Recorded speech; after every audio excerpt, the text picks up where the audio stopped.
Bruno Paixão é investigador e escritor. Boa noite, bem-vindo. Viva Bruno, bem-vindo de regresso ao Guerra e Paz. Muito obrigado. Eu acho que estes temas todos e como estamos exige aqui alguma reflexão e tu na tua investigação e nos teus livros tens feito dentro ao ponto que chegou a política. E já agora, este exemplo, nos últimos 2 anos o Parlamento galês tem debatido a forma de combater a mentira deliberada por parte dos políticos. Isso é execuível em Portugal ou noutros pontos? Queria começar por dizer sobre esse aspecto que é um assunto de facto muito relevante, porque é o primeiro país do mundo que o está a fazer. O país de Gales está a tentar responder à enorme erosão que acontece ao nível da confiança democrática, porque o sistema atual não oferece consequências reais para a desonestidade. E em que é que se baseia basicamente este projeto de lei? É tornar ilegal a declaração falsa, também a mentira deliberada usada para obter uma vantagem durante uma campanha eleitoral. E confina-se à campanha eleitoral. Por exemplo, Donald Trump propagou bastante que os imigrantes no Ohio comiam cães e gatos. Disse-o à exaustão. Disse-o num debate presidencial com Kamala Harris. Exatamente, com a Kamala Harris. Jair Bolsonaro, por exemplo, com a questão da vacina para o Covid, também disseminou que era absolutamente inútil e que as pessoas não a deviam tomar.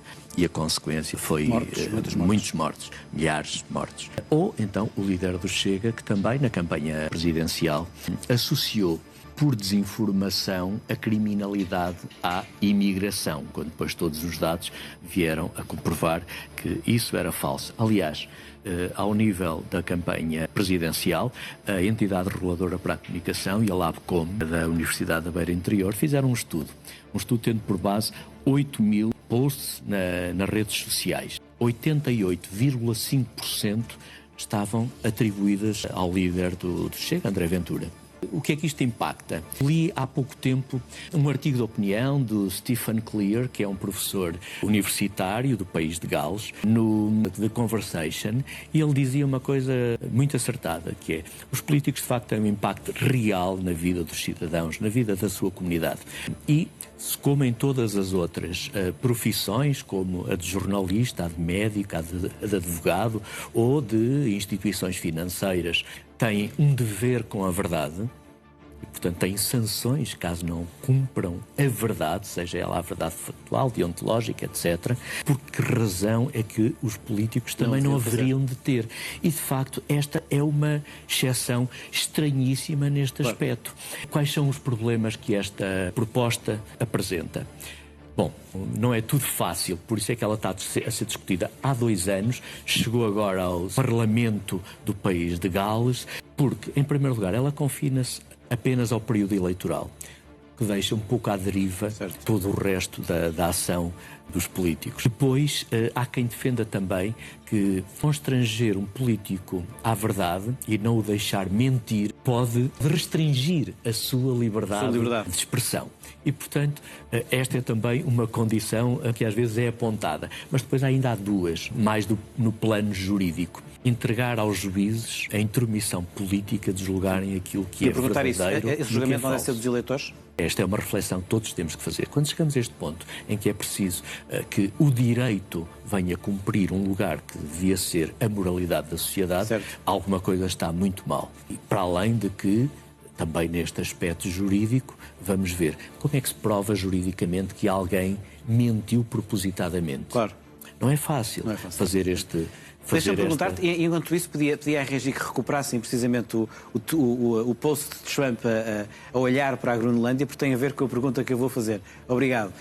O que estamos a ver aqui, Bruno, isto é, enfim, a política chegou a este teatro em que, no fundo, não interessa, lá está, nem a verdade, mas interessam representações desta forma. É aqui que se chegou? Posso dizer mais algumas coisas sobre Donald Trump e estes posts mirabolantes que ele vai fazendo. Mas, de facto, o espaço público passou a ser a rede social. Houve uma migração completa. Por isso é que já não achamos grandes comícios durante as campanhas eleitorais, porque a discussão tem-se feito muito à base na rede social e o discurso político teve que se adaptar a isso e também a estratégia de atuação da personagem política. Por exemplo, Trump, não há muito tempo, fez um post em que se retratava como Jesus Cristo a curar um enfermo. Mas ele desmentiu que era Jesus Cristo, mas foi sonso, todo ali parecia Jesus Cristo, não é? Os factos são factos, não é? Eu acho que aqui não há grande liberdade de outra opinião, porque factos são factos, aquilo, se não era aquilo, não sei o que era. E André Ventura, que veio também dizer que Deus lhe entregou uma missão, mas depois vemos que tem pouco ou nada tem de messiânico, o furto de malas, o abuso de menores, a violência, a mentira. E, portanto, nós convertemos muito o espaço público, hoje que se transmutou e que se passou para as redes sociais, o debate deslocou-se muito das ideias para a personagem política. A Assembleia tornou-se um palco de entretenimento, de confrontos, com linguagem muito emocional, com acusações morais, com encenações mediáticas. Há uma espetacularização na Assembleia da República.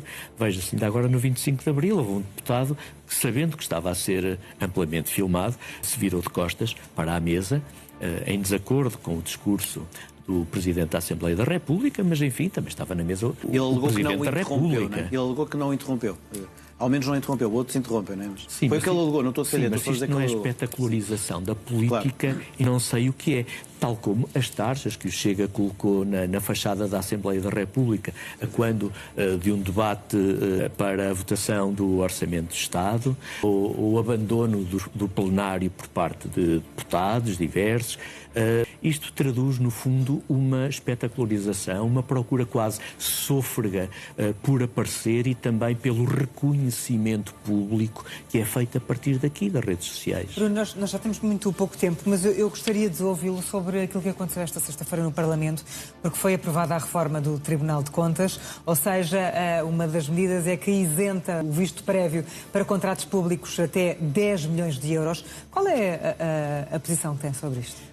A função do Tribunal de Contas é o quê? É fiscalizar a legalidade, a regularidade e a gestão dos dinheiros públicos. Esta é a função.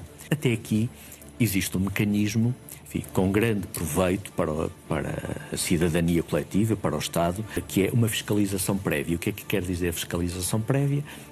Preventivamente e no momento anterior à consumação de contratos públicos, o Tribunal de Contas analisa e previne um conjunto de vários crimes. Mas o argumento do Governo é que estava a extravasar as funções do Tribunal. Não sei, mas quero ver. Não sei se estamos a ganhar tempo ou a perder tempo. Primeiro, a ampliação até aos 10 milhões de euros.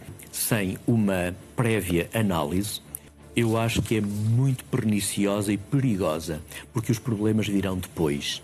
Estávamos com o Tribunal de Contas a ter um mecanismo muito eficaz na prevenção da corrupção, do tráfico de influências, da fraude, etc. O que é que lhe quero dizer com isto? Que esta Lei 72 foi feita sem ouvir, desde logo, o próprio Tribunal de Contas, e a seguir não ouviu o Conselho Superior dos Tribunais Administrativos e Fiscais, o que forçou a que o senhor juiz conselheiro Jorge Aragão Ceia viesse dizer, bom, isto tem um impacto muito grande. Nós já chegámos ao fim do nosso tempo. Percebe então pelas suas palavras que não concorda com aquilo que foi aprovado hoje no Parlamento?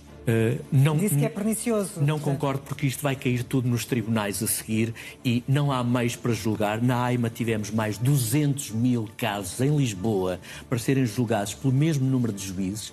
Isto é incrível, não se passa em país nenhum do mundo. E vamos ter agora uma avalanche de casos movidos pelo Ministério Público, por concorrentes de empreitadas, de aquisição de bens, etc., que foram preteridos face a outros e, portanto, isto vai cair tudo nos tribunais. Como é que se resolve com os mesmos meios? Não se resolve. Continuamos a viver num país da opereta. Bruno Paixão, muito obrigada pela presença neste Guerra e Paz, que chega agora ao fim.